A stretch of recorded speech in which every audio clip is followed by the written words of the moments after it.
नमस्कार, स्वीकार करिए गुरबख्श सिंह का आपका हार्दिक स्वागत और अभिनंदन करते हैं आपके अपने चैनल एसपीसी बाई जीएस में। तो दोस्तों, भारतीय टीम ने सांसें रोक देने वाले मुकाबले में इंग्लैंड को 7 रनों से हराकर न सिर्फ ओडीआई सीरीज जीत ली बल्कि इंग्लैंड को क्लीन स्वीप कर दिया। अर्थात भारतीय टीम ने सबसे पहले टेस्ट श्रृंखला में 3-1 से हराया, उसके बाद में T20 श्रृंखला को 3-2 से अपने नाम किया और अब ओडीआई सीरीज को भी 2-1 से अपने नाम कर लिया।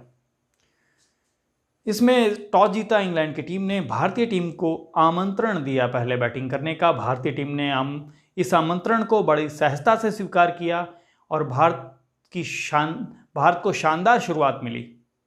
और जब 103 रन बने थे उसी समय जो 34 रन के निजी स्कोर पर थे रोहित शर्मा, वो अब्दुल राशिद की गुगली गेंद को नहीं समझ पाए और उस गेंद पर क्लीन बोल्ड हो गए।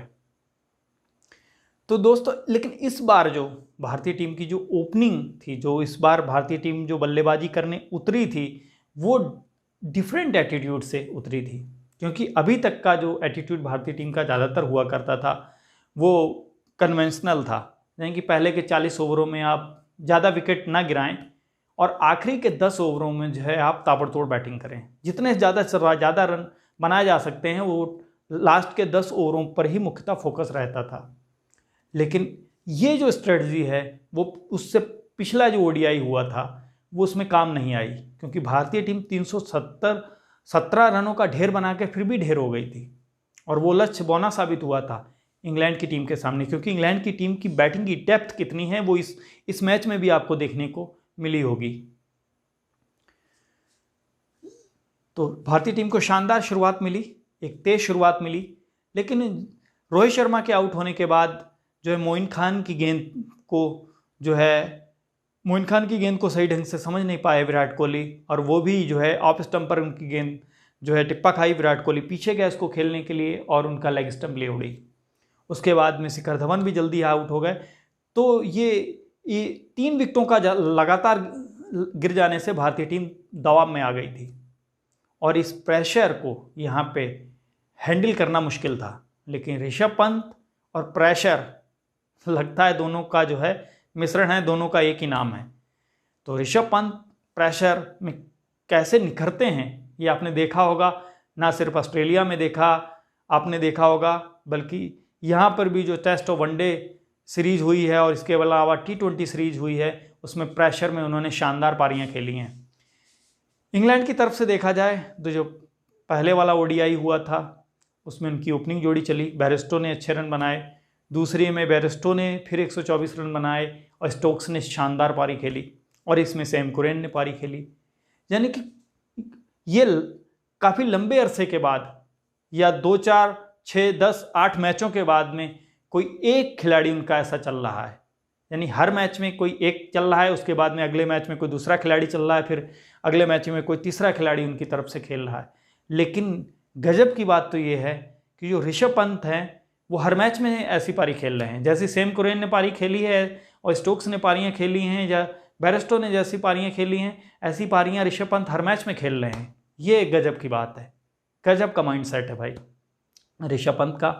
तो यहाँ पर उन्होंने जो प्रेशर भारतीय टीम पर इंग्लैंड के बॉलर बना रहे थे उसको हटाया और बहुत ही ज़बरदस्त प्रहार किया इंग्लैंड के बल्लेबाजों पर, अपना विकेट भी सुरक्षित रखा और जो उल्टा प्रेशर इंग्लैंड की बॉलिंग पर बना दिया। और इसका फ़ायदा फिर हार्दिक पांड्या ने भी उठाया।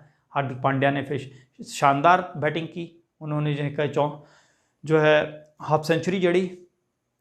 और आप जानते हैं कि हार्दिक पांड्या स्पिन के खिलाफ बहुत अच्छा खेलते हैं और दुनिया के बेस्ट ऑलराउंडरों में इस समय हार्दिक पांड्या शामिल हैं। और इसके बाद में शार्दुल ठाकुर ने भी शानदार पारी खेली। शार्दुल ठाकुर नाम जो मिडिल के ओवर होते हैं उसमें ना सिर्फ शानदार बॉलिंग करते हैं बल्कि उनकी बैटिंग की भी क्षमता है। आखिरी ओवरों में वो लंबे लंबे शॉट, छक्के और ज़बरदस्त चौके लगाने की वो क्षमता रखते हैं। तो इस तरीके से भारतीय टीम ने 48.2 ओवरों में बनाए 329 रन।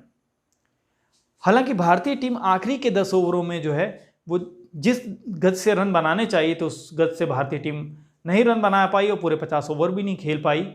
इस पर ध्यान देने की ज़रूरत है।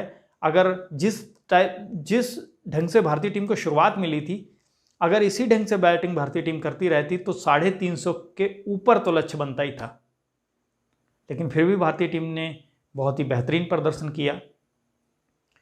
और एक बात मैं कहना चाहूँगा कि कुणाल पांड्या को अभी मेहनत करनी होगी अगर भारतीय टीम में लगातार बने रहना है, क्योंकि उन्होंने, हाँ इसमें नो डाउट कि डेब्यू मैच में उन्होंने 26 गेंदों पर शानदार हाफ सेंचुरी जड़ी, लेकिन जब आप शुरुआत के कुछ मैच खेलते हैं तो विपक्षी टीम आपकी कमजोरियां नहीं जानती है, और जब आप लगातार खेलना शुरू करते हैं तो विपक्षी टीम फिर प्रहार आपकी वीकनेस पे करती है, और अब अगर आप अपनी वीकनेस को दूर नहीं करते हैं तो आप कंसिस्टेंस परफॉर्मेंस नहीं दे पाएंगे। तो कुणाल पांड्या को अभी इसमें मेहनत करने की ज़रूरत है, और वो एज अ बॉलर पूरे वो 10 ओवर का कोटा कर पाएँ वो उसमें अभी सक्षम नहीं है। हमने देखा है कि पिछले सेकंड ओडीआई मैच में हमने देखा है कि किस तरीके से उन्होंने रन लुटाए थे। हालांकि वो मेहनती हैं और हमें उम्मीद है कि वो जल्दी ही अपनी कमियों को दूर करेंगे, हम उनके उज्ज्वल भविष्य की कामना करते हैं। इसके बाद में इंग्लैंड की बारी आई। इंग्लैंड की शुरुआत अच्छी नहीं रही। भुवनेश्वर की जो गेंदें हैं जो गुड लेंथ पे पड़ती हैं, और उसके बाद में एक ही एक्शन से गेंद को वो इन स्विंग और आउट स्विंग कराते हैं। एक ही जगह गेंद पिच करती है, एक ही एक्शन से गेंद जो है इन स्विंग होती है और उसी से आउट स्विंग होती है। तो बैट्समैन समझ ही नहीं पाता है कि ये गेंद इन स्विंग होगी कि आउट स्विंग होगी, उसी में चकमा खा जाता है। उसमें चकमा खाया बैरस्टो ने, और बैरस्टो क्लीन बोल्ड हो गए। उसके बाद में जेसन रॉय ने चकमा खाया, वो भी LBW हो गए। तो ये जो शुरुआती जो झटके लगे इंग्लैंड को, वो उससे उभर ही नहीं पाए।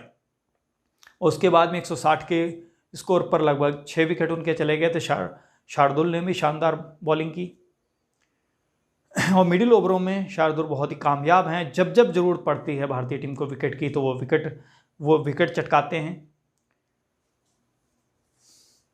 लेकिन इस बीच में सेम कुरेन ने शानदार बैटिंग की, और जो एक तरफा मुकाबला लग रहा था, भारतीय टीम लग रहा था कि इसमें एक तरफा जीत रही है, वो लगभग जीत को भारतीय टीम के मुंह से खींच लेने वाली कंडीशन में आ गए थे। यानी कि जीत भारतीय के मुंह में थी, उस पर उन्होंने हाथ तो डाल ही दिया था। और आखिरी के जो 2 ओवर थे उसमें सिर्फ 19 रन चाहिए थे। लेकिन एक बार फिर तारीफ करेंगे हार्दिक पांड्या की, उन्होंने शानदार जो है 49वां ओवर डाला और सिर्फ 5 रन दिए। उसके बाद टी नटराजन जो कि यॉर्कर डालने के लिए माहिर हैं, उन्होंने भी जो है आखिरी वाला ओवर बहुत ही बेहतरीन ढंग से डाला, और इस तरीके से भारतीय टीम ने इस दिल थाम कर बैठने वाले मुकाबले को 7 रनों से जीत लिया। इसमें जब हम एक बात ध्यान देने वाली है कि जब हम जीत जाते हैं तो हमें सब अच्छा ही अच्छा दिखाई पड़ता है। हम अपनी जो कमजोरियां हैं उन पर ध्यान नहीं देते हैं, उसके जो निगेटिव पॉइंट्स हमारे कुछ होते हैं उस पर ध्यान नहीं देते हैं। तो ऐसा नहीं होना चाहिए। इसमें भारतीय टीम के कुछ निगेटिव पॉइंट्स भी रहे। उसमें सबसे बड़ा पॉइंट आता फील्डिंग का। भारतीय टीम ने कई कैच छोड़े इसमें से, और अगर आप विश्व स्तरीय मुकाबला खेल रहे हो, मान लो फाइनल वर्ल्ड कप का खेल रहे हो और दुनिया की बेहतरीन इंग्लैंड जैसी टीम हो, और फिर आप इस ढंग से कैच छोड़ेंगे तो आप मैच नहीं जीत पाएंगे। अगर यही ओपनिंग बैट्समैन उनके होते और उनका वो बोल्ड ना हुए होते, उनका आपने कैच छोड़ा होता, तो ये 329 का रन है, जो पहाड़ जैसा लग रहे थे, जो 329 का स्कोर, ये वो 45 ओवरों में पूरा कर देते। तो अगर यहाँ पे कैच ले लिए जाते तो इंग्लैंड की टीम 300 के नीचे काफ़ी बड़े अंतर से हारती। और आपको याद होगा 2011 का जो विश्व कप था उसमें पाकिस्तान जो हारा था वो अपनी फील्डिंग की वजह से ही हारा था। और न्यूजीलैंड की टीम में अब बैटिंग बॉलिंग हर स्तर में अब न्यूजीलैंड का कोई शानी नहीं है। लेकिन एक समय था जब न्यूजीलैंड के पास सिर्फ 2-4 बैट्समैन ही हुआ करते थे, उसी के दम पर खेला करती थी। लेकिन उनकी फील्डिंग इतनी स्ट्रांग होती थी कि वो फील्डिंग के दम पर ही वर्ल्ड कप के सेमीफाइनल तक जा पहुंचते थे। इससे आप फील्डिंग का महत्व समझ सकते हैं। इसलिए कहा जाता है कैच छूटा मतलब मैच छूटा। तो इस एंगल पर भारतीय टीम को भी ध्यान देना है। और दूसरी बात जो इंग्लैंड की तरफ से हम कहेंगे तो कप्तानी में थोड़ा सा उन्होंने भी गलती की। वो गलती ये की कि अब्दुल राशिद से उन्होंने 10 ओवर का कोटा करवाया, उन्होंने 81 रन दिए। नो डाउट उन्होंने इंग्लैंड की टीम को बैक थ्रू दिलवाए, लेकिन ये भी ध्यान देने वाली बात है मार्क जो वुड है उनका इकॉनमी रेट बहुत कम है और उन्होंने 7 ओवर ही किए। अगर मेरी समझ से मार्क वुड से 10 ओवर करवाए जाने चाहिए तो 7 ओवर अब्दुल रशीद से करवाए जाने चाहिए थे। हाँ, ये हो सकता है कि इंग्लैंड की जो टीम है वहाँ की वेदर कंडीशन अलग है, और एक हॉट कंडीशन में आप आकर 140, 145, 150 किलोमीटर की गेंद से जब गेंदबाजी करते हैं तो आसान नहीं होता है। तो अगर उनको इस तरीके से कोई दिक्कत थी कि हॉट कंडीशन की वजह से वो एडजस्ट नहीं कर पा रहे थे तब तो ठीक है, लेकिन अगर वो एडजस्ट कर पा रहे थे, उनकी इस टाइप की फिटनेस थी कि वो इन कंडीशनों में भी एडजस्ट कर सकते हैं, तो मेरी समझ से मार्क वुड से 10 ओवर करवाए जाने चाहिए थे। क्योंकि जब दुनिया की 2 बेस्ट टीमें खेलती हैं तो छोटी छोटी चीज़ें ही आखिरी में जाकर हार जीत का अंतर पैदा करती हैं।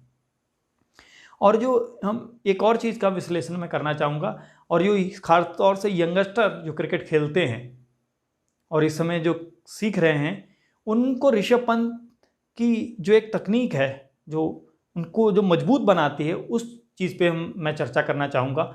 वो ये है कि ऋषभ पंत जब भी शॉट खेलते हैं तो बॉडी का जो नीचे वाला पार्ट है वो ज़्यादातर लॉक करते हैं और अपर पार्ट ही वो उनका मूव होता है। उससे क्या होता है कि आप जब भी छक्का लगाते हैं तो गेंद की सीमा रेखा के बीच इधर ग्राउंड में रुकने की संभावना कम होती है। गेंद हवा में आप खेल रहे हैं तो वो लगभग सीमा रेखा के बाहर ही जाएगी। वो नीचे पार्ट वाले को, नीचे वाला हिस्सा लॉक करते हैं और उसके बाद में वो जो है शॉट खेलते हैं तो वो जो शॉट में इतनी तेज़ी होती है और इस तरीके से उसमें टाइमिंग बैठती है कि गेंद सीधे सीमा रेखा के बाहर रुकती है।